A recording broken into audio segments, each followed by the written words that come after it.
اور جب انسان آمنے سامنے لڑتے تو اس کے ساتھ شیاطین بھی لڑ رہے ہوتا ہے، ایک روحانی لڑائی بھی ہوتی ہے. بہت سے لوگ ہمیں بھی تانا دیتے ہیں کہ فلسطین اپنے موکلات بھیج دو، امریکہ بھیج دو، افریقہ بھیج دو. ہائے ہائے، ہر چیز اللہ کے امر سے کام کرتی ہے. عمر بن خطاب رضی اللہ تعالیٰ عنہ کو اللہ نے ایسی روحانی طاقت دی ہوئی تھی کہ شیطان ان کے سائے سے بھی ڈرتا تھا، کہ جہاں سے عمر گزرے وہاں سے شیطان میلوں دور بھاگنا شروع کر دیں. تو شیطان عمر کے سائے سے بھی دور بھاگتا تھا. تو یہ روحانی طاقت تھی. ایک دن جلال میں آئے، تلوار اٹھائی، کہا میں جا کے ابلیس کو قتل کرنے جا رہا ہوں. مفہوم اس طرح سے آپ علیہ الصلوۃ والسلام نے صحابہ کو بھیجا، بلا اس کو بٹھایا، چھوڑ دو اس کو. فرماتے اگر میں اس کو روکتا نہیں ابلیس کو قتل کر دیتا. تو اللہ نے ایسے لوگ پیدا کیے ہوتے ہیں کہ ابلیس کو بھی قتل کر دیں. بس شرط یہ ہے، فرق یہ ہوتا ہے اللہ کا امر نہیں ہوتا.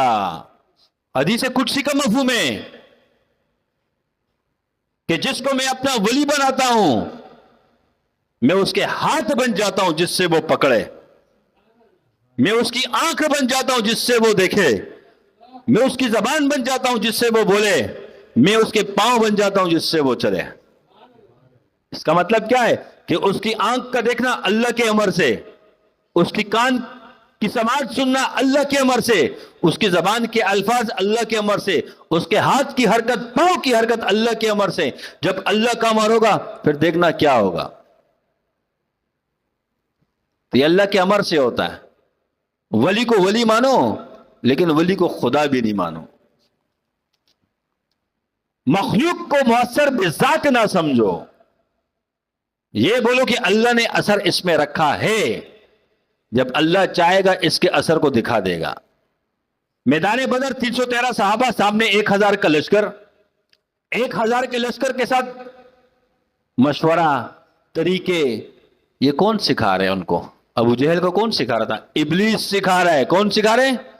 کہتا نہیں موکلات کہاں سے آتے ہیں، جنات کہاں سے آتے ہیں، شیطان کہاں سے آتے ہیں، ان کا کیا کام ہے، انسانوں کی لڑائی ہے. اب یہ دیکھو نا، وہاں حضور صلی اللہ علیہ وسلم کی ذات اقدس موجود ہے، مقابلے میں ابلیس آیا ہوا ہے ابو جہل کے ساتھ مشورہ دے رہے کہ تم یہ کر دو وہ کر دو.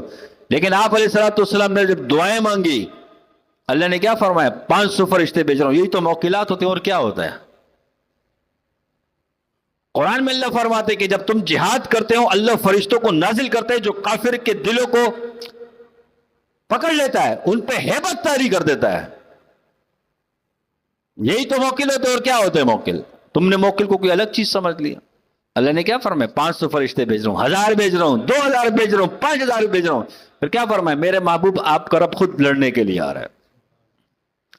لیکن جب جبرائیل امین کو اترتے ہوئے ابلیس نے دیکھا، 1000 لشکر کو چھوڑ کے بھاگا کہ نہیں؟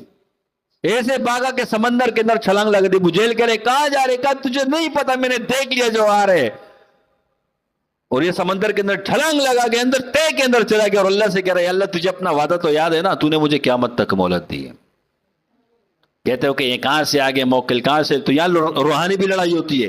جب یہاں فوج لڑتی ہے وہاں کے جادوگر کی ٹیم بھی آپ پہ وار کر رہی ہوتی ہے کہ ہماری فوج مغلوب ہو جائے. یہاں سے اللہ نے نقشبندی شازنیوں کو پیدا کیا، وہ بھی اپنا وار کر رہے ہوتے ہیں. ہر فن کے لیے اللہ نے اس کے ماہرین کو پیدا کیا ہوتا ہے. اس ٹائم ہمارا سلسلہ محاذ پہ چل رہا ہے. کس پہ چل رہا ہے؟